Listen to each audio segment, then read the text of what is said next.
Il y a des siècles, bien avant les soi-disant révolutions, les soi-disant changements de système de gouvernance et les prétendues démocraties, les familles régnantes d'Europe se sont rapprochées et se sont unies par des mariages consécutifs entre eux et se sont finalement unies autour de l'Empire britannique.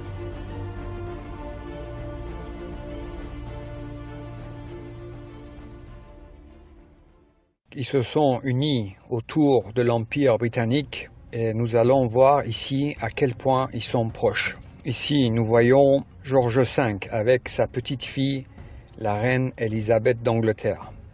Donc ce George V avait une sœur qui s'appelait Maud, qui a eu un fils qui était le roi de Norvège, Olaf V.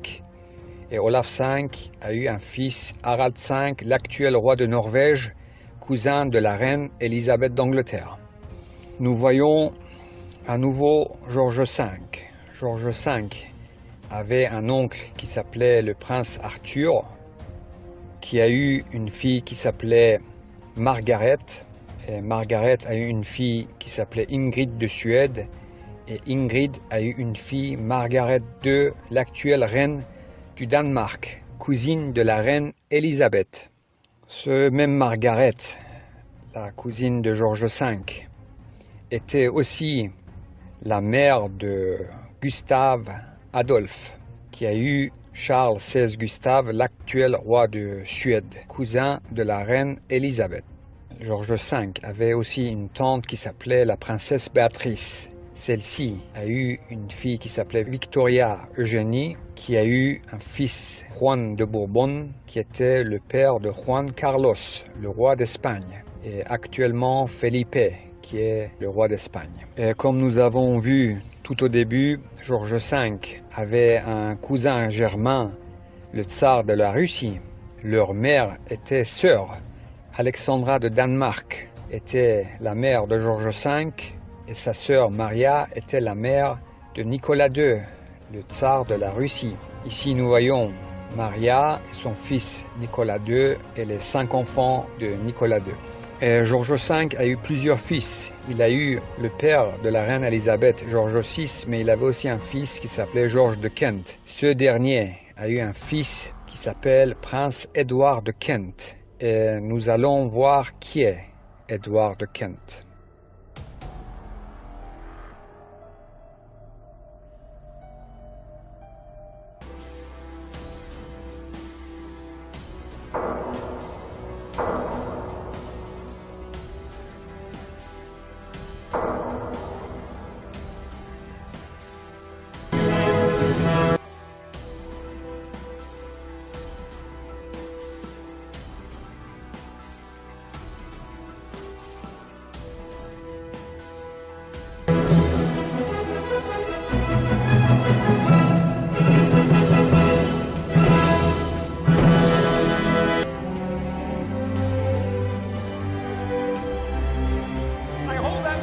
Self-evident, Brother Franklin, all men are created equal.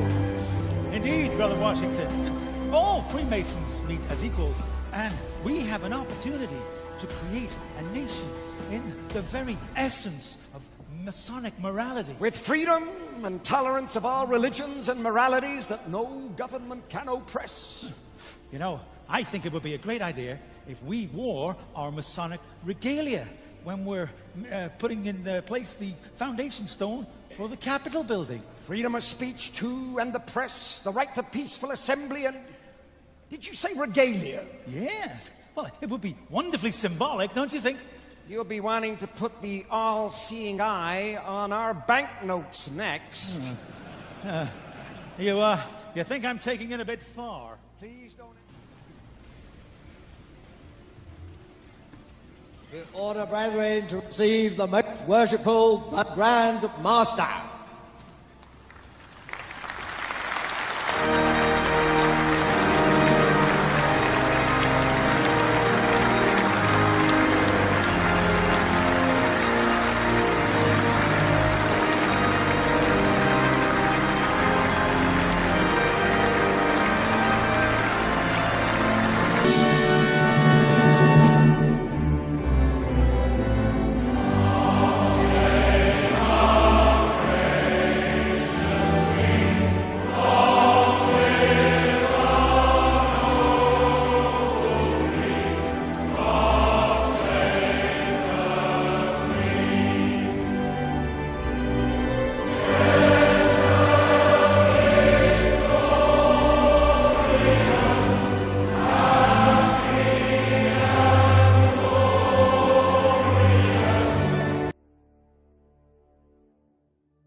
Il y a des siècles, bien avant les soi-disant révolutions, les soi-disant changements de système de gouvernance et les prétendues démocraties, les familles régnantes d'Europe se sont rapprochées et se sont unies par des mariages consécutifs entre eux et se sont finalement unies autour de l'Empire britannique.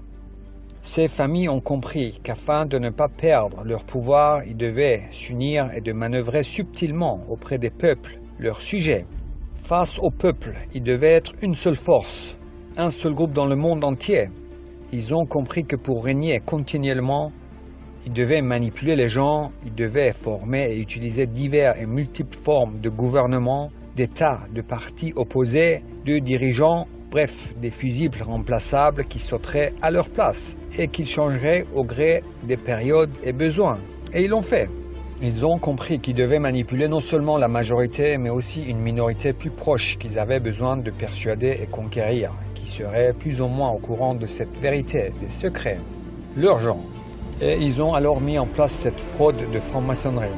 Des gens qui se penseront frères et chevaliers, qui penseront à travers leur activité quotidienne œuvrer pour le bien.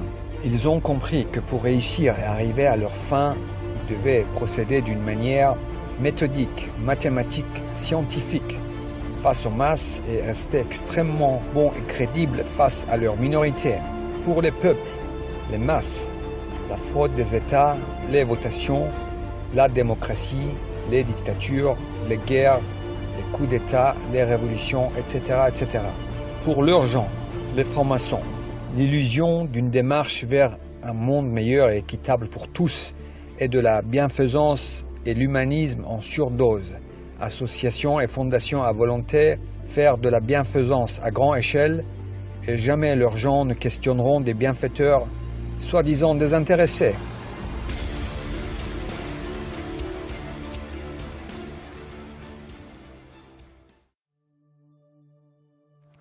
Ils se sont entendus dès le départ. Principe premier. Tout sera sous leur contrôle, tout. Personne n'aura le contrôle de l'argent dans le monde sauf eux. Zéro exception. Contrôle absolu.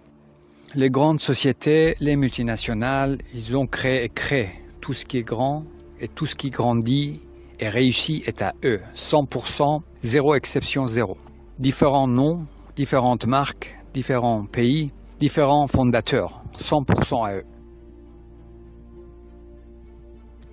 Personne n'aura le contrôle des moyens de propagande sauf eux. Imprimeries, journaux et plus tard les télés, les médias alternatifs, réseaux sociaux, tout. Zéro exception, contrôle absolu. De même que les domaines de la communication, la santé, l'éducation, etc., etc. Différents noms jouant la concurrence, les guerres commerciales et les procès pour rester extrêmement crédibles. Exemple, Google et Yahoo, Microsoft et Apple, Coca-Cola et Pepsi, etc., etc. Tous les multinationales, zéro exception, principe premier.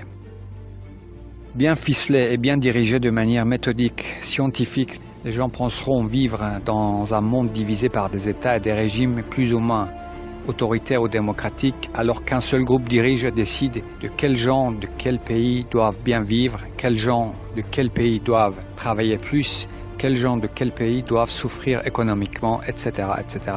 Les gens qui doivent, dans tous les cas, vivre convenablement, extrêmement bien, pour ne pas aller les questionner, seront la minorité que contrôlent méthodiquement. Les gens qui les pensent de toute façon bienfaiteurs de l'humanité, qui se penseront frères, penseront faire le bien. Personne ne parlera, tous bien entourés, s'espionnant les uns les autres, et la fraude les espionnant tous, bien consignés. Et maintenant, les bracelets connectés pour leur bien et le bien des gens. Le caritatif, ou comment créer des fidèles. Construire une base et fidéliser autour. Frontalement, ce n'était pas possible. Alors, ils ont imaginé comment s'assurer le soutien et la fidélité d'une minorité autrement que par l'argent seul. Et ils sont arrivés à ça. À travers leurs tâches quotidiennes, ceux qui feront le bien tous les jours dans des structures mises en place par eux les penseront bons, des bienfaiteurs désintéressés. Ceux qui les verront installer l'eau et l'électricité dans des villages en Afrique les penseront bons. Ceux qui les verront moderniser des hôpitaux dans le tiers-monde les penseront bons. Ceux qui les verront aider dans des villages en Afrique les penseront bons. Et surtout, ne pas oublier de bien installer le Wi-Fi partout.